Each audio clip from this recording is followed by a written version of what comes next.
Salut à tous, on se retrouve aujourd'hui pour parler du Paris Saint-Germain ce jeudi 27 février et on commence bien évidemment avec le match hier soir du PSG du côté du stade Briochin, donc c'était au Rosen Park, un stade où le PSG se déplacera là dans une dizaine de jours, mais cette fois-ci pour jouer contre le Stade Rennais en Ligue 1. Mais on revient nous sur le match de Coupe de France et hier, ça a été un match à sens unique. Le PSG s'est facilement qualifié pour les demi-finales de cette compétition en s'imposant 7-0 contre l'équipe de stade Briochin. Donc les buteurs, tout d'abord João Neves à la 16e minute de jeu, ensuite il y a eu Doué, il y a eu Mayulu, il y a eu Dembélé et il y a eu un triplé de Gonzalo Ramos.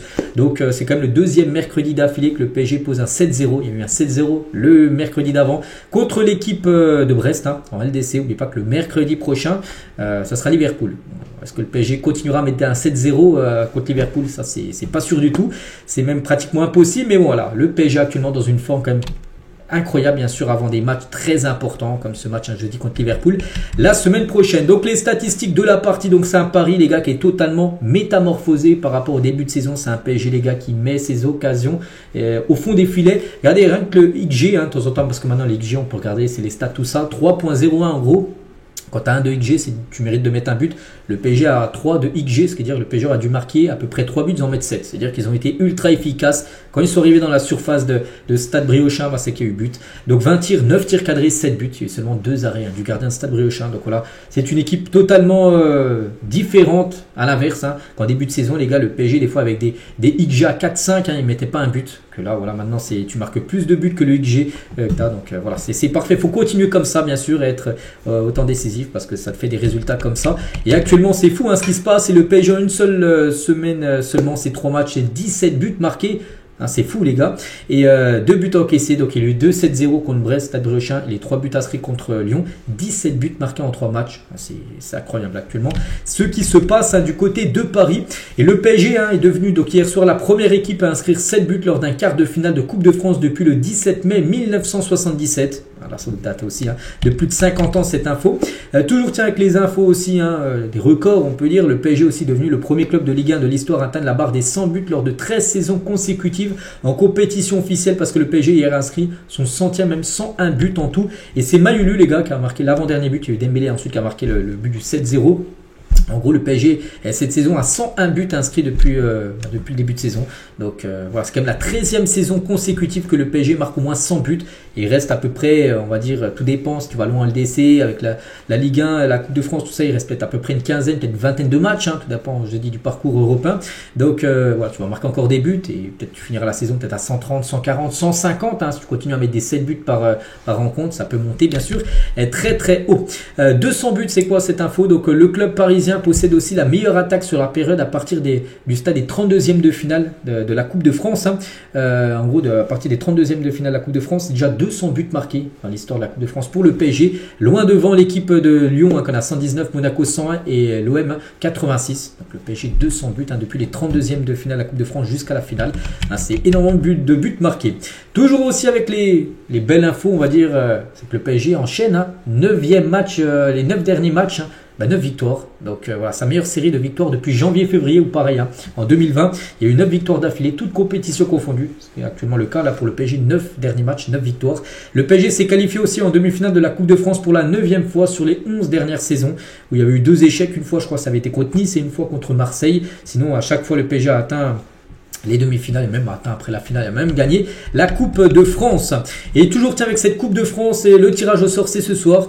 Donc à 19h50 sur France 3, ce sera sur tout le sport. Donc ce sera ça, soit Reims, soit l'AS Cannes, soit Dunkerque. Voilà. Je sais pas, un match à domicile serait bien.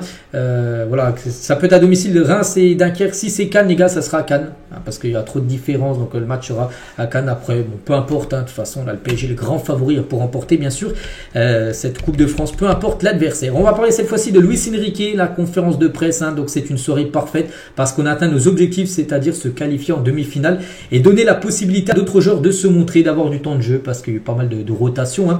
J'aimerais féliciter le Stade Briochin pour sa belle trajectoire et son match bien sûr de ce soir, mais ça a été trop compliqué pour eux qui avaient déjà battu comme 2 équipes de Ligue 1. Ils avaient battu Ils ont éliminé Le Havre et Nice quand même. Donc cette fois-ci Paris, là c'est impossible pour eux.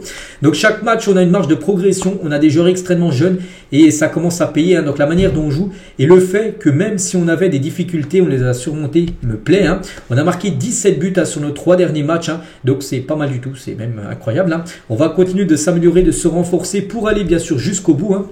J'ai tout aimé, je suis d'accord avec ce que vous avez dit, je vais féliciter l'adversaire, le Stade Briochin. Je pense qu'ils ont fait une compétition de très haut niveau en éliminant 2 clubs de Ligue 1, j'ai dit Le Havre et l'équipe de Nice. Nous avons joué à un très bon niveau et si nous avions joué à un niveau plus bas, on aurait eu des problèmes. On peut donner du repos à des joueurs, du temps de jeu aux autres, vu que c'est un match de coupe et là il a pu donner bien sûr à Maulu qui joue peu, à Beraldo aussi qui a pu commencer à titulaire cette rencontre, Lucas Hernandez aussi qui a pu commencer à titulaire, ou même Safonov, donc voilà, c'est qu'il y a eu pas mal de changements.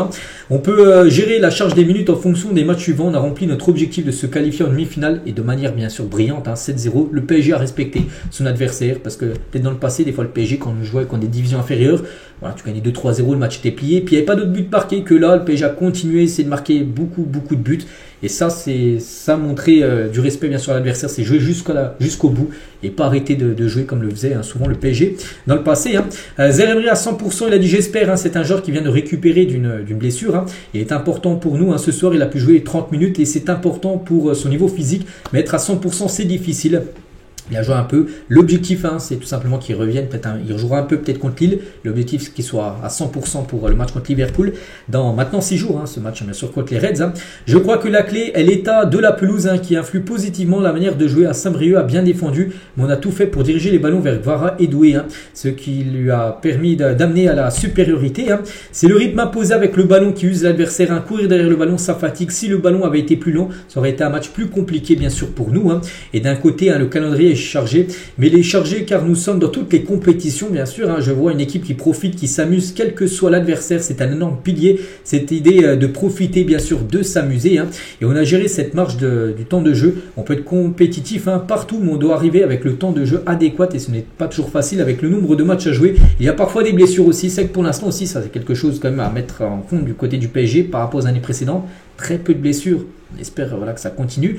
Il y a des années, les gars, au mois de février-mars, vous savez, à Paris, il y avait pratiquement la moitié de l'équipe qui était décimée avant des matchs hyper importants à LDC.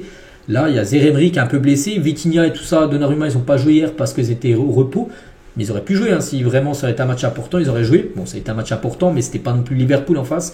Donc voilà, c'est vrai qu'actuellement, il n'y a pas de blessure. Et ça aussi, c'est une donnée très importante, bien évidemment, les matchs là qui arrivent. Ce que je voyais avant Noël me plaisait beaucoup, mais ce que je vois depuis 2 mois, c'est encore mieux. Ça donne une image très complète de cette équipe que je trouve très bonne. Ce que je vois me plaît beaucoup actuellement. Et Luis Enrique, toujours, vous avez dit que Ramos est important lors de chaque minute qu'il joue. Il vous a donné raison avec son triplé. On l'a dit amen.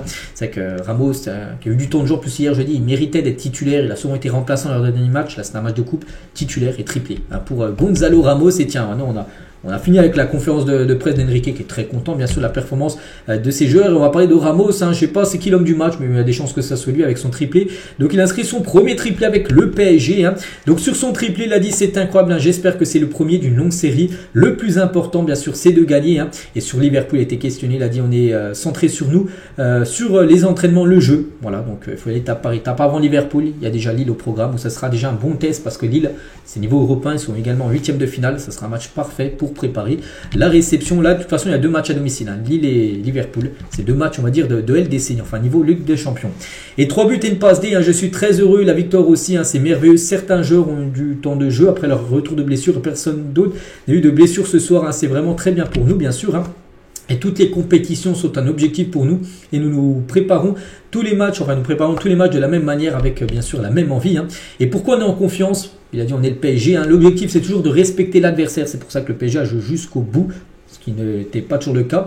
Et de marquer le plus de buts qu'on pouvait.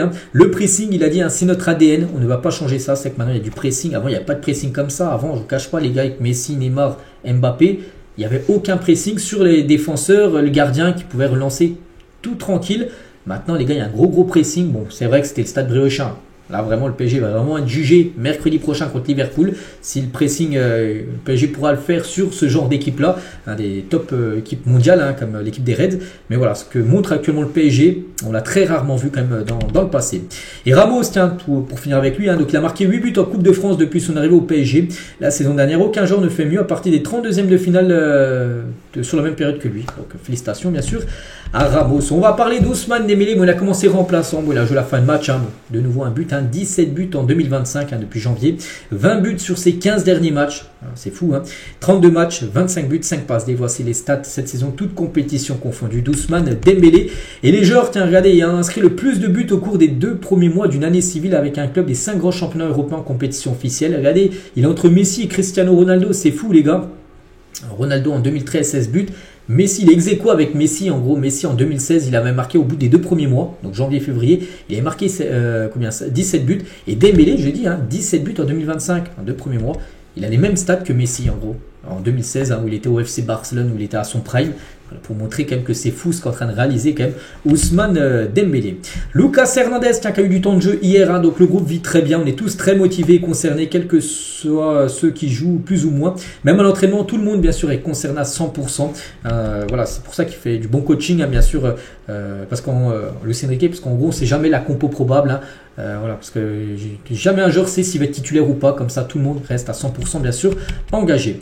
Tiens, le coach de Saint-Brieuc, qu'est-ce qu'il a pensé de cette rencontre, donc c'est que même à 6-0 il ne donnait rien, que le PSG n'a rien donné en gros à cette équipe, ils défendent comme des chiens, ils sont en mode rouleau compresseur et on montre à tout le monde, la France et l'Europe entière, et c'est la meilleure marque de respect bien sûr pour nous, voilà, que le PSG a joué à fond, a respecté l'adversaire de Stade Briochin, comme ça jusqu'à la fin, et le PSG injouable, toujours avec le coach de Stade Brieux, ils le sont, je vous le confirme, c'est joli à regarder, ce sont des joueurs talentueux, rapides, techniques, il n'y a pas de faille. Ce que je trouve très, très respectueux, c'est la patte de Luis Enrique, qui a changé bien sûr, qui a changé quand même cette équipe parisienne. Et à noter que le PSG, les gars, avec la recette, parce que des fois ça fait débat, des fois il y a des équipes qui laissent la recette, des fois non. Donc le PSG avait bien prévenu le Stade Briochin la veille du match qu'il laisserait bien sûr sa part de recette. Les dirigeants du club ont en plus informé à Saint-Brieuc qu'ils n'hésiteraient pas à apporter leur aide au Stade Briochin si nécessaire pour organiser le match. Donc tout est ok, le PSG a laissé sa recette, vu que c'est un club amateur. Le PSG l'avait pas laissé, je crois, au Mans, parce que le Mans, tour avant, il y avait un statut professionnel pour l'équipe du Mans. Mais là, pour Stade Briochin, ils ont reçu la somme, je sais pas combien c'est, ça peut peut-être monter à 100 000 €, j'en sais rien.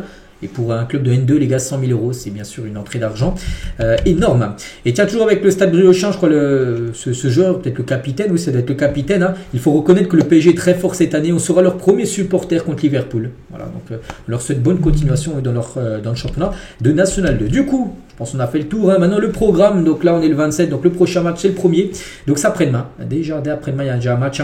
Ça sera contre Lille, 21h05. N'oubliez pas, Lille voulait décaler le match pour avoir du repos avant leur match contre Dortmund mardi prochain. C'était refusé. Le match aura bien lieu samedi soir pour préparer, bien sûr, le PSG Liverpool. 4 ou 5, c'est bien le 5. Ça sera mercredi, là, en 6 jours. Tiens, la semaine prochaine, dans une semaine, jour pour jour, jeudi prochain, on fera le débrief de ce PSG Liverpool. Et tiens, en parlant de Liverpool, vu que ça arrive dans 6 jours, et bien hier ils jouaient contre Newcastle, c'est un match de première ligue, ils ont gagné 2-0. Voilà, c'est une très forte équipe comme Newcastle, enfin Liverpool et même Newcastle.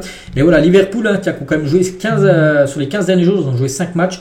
Ils ont fait 3 victoires de nul. Voilà, c'est une équipe qui a beaucoup enchaîné. Ils ont très peu de repos. Ils ont enchaîné des compètes, la Première Ligue, de la FA Cup, de la Ligue des Champions. Donc voilà, l'adversaire, bien sûr, tout le monde connaît, bien sûr, Liverpool. Donc voilà, le gros match. J'ai vraiment hâte, moi, d'être à mercredi pour voir tout d'abord cette première rencontre, tout d'abord à domicile.